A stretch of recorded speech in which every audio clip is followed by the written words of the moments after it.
చేస్తున్నాడు చెప్పండి? పరిగెత్తుకుంటూ వెళ్తున్నాడు. ప్రియమైన దేవుని బిడ్డారా, మనలో చాలా మంది దిగడం అంటే చెప్తున్నాను, అమ్మ రక్షణ పొందామంటే నేను రక్షణ తీసేసుకున్నానండి అంటారు. ఎంతకాలం అయిందండి? చాలా కాలం అయిందండి. అమ్మ రక్షణ గురించి 2 మాటలు చెప్పంటే అయ్యే నాకు తెలియదండి. అమ్మ ప్రార్థన చేయమని నాకు రాదు, అమ్మ పాటలు పాడమంటే నాకు రాదు, అమ్మ బైబిల్ చదివి నాకు రాదండి. మరి వెళ్తున్నావు కదమ్మా, గుడికి వెళ్ళిపోతున్నానండి. ప్రభు బల్ల తీసేసుకుంటున్నానండి. ఆయన ఎత్తున్నాడని నేను తీసేసుకుంటున్నానండి. ఆయన ఎందుకు ఎత్తున్నాడో, నువ్వు ఎందుకు తీసుకున్నావో, నువ్వు గిడికి ఎందుకు వెళ్తున్నావో, ఎందుకు వస్తున్నావో తెలియదు, నీకే తెలియదు. అసలు నీ ఆత్మీయ జీవితం ఎదుగుతున్నదంటే ఎదుగుతుంది, అడగారిపోతుందో తెలుస్తలేదు. ఈరోజు నీ విశ్వాసుల జీవితం ఏమైపోయిందండి దేవుని బిడ్డలారా?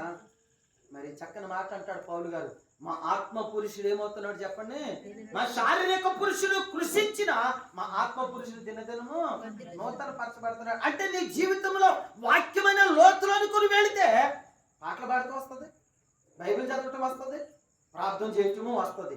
నీ జీవితం ఆత్మీయ లోతులోనికి వెళ్ళటం లేదు కనుక నువ్వెందులోని ఎదగలేకపోతున్నావు, అన్నగారిపోయిన జీవితం లాగా ఉండిపోతున్నావు. ఈ కుంటోడు అన్నగారిపోయిన జీవితం లాగా ఉన్నాడు తప్ప కానీ ఎదగాలని జీవితం కలిగి మాత్రము లేడు. యేసు ప్రభు వచ్చాడు, ఆడి జీవితం అక్కడ ఉంటే ఉపయోగం లేదని చెప్పానని ఆయన స్వస్థపరిచాడు, లేచి నడిపించాడు, దేవునితో నడిపించాడు, దేవునితో నడిచాడు వాడు. దేవుని ప్రియమైన బిడ్డలు, నేను వాక్యాన్ని ముగిస్తాను. ఈ రాత్రి కాల సమయంలో దేవుడు మనల్ని లేవనెత్తింది, దేవుడు మనల్ని బాగు చేసింది, దేవుడు మనకు ఆరోగ్యాన్ని ఇచ్చింది, దేవుడు మనకు శక్తిని ఇచ్చింది.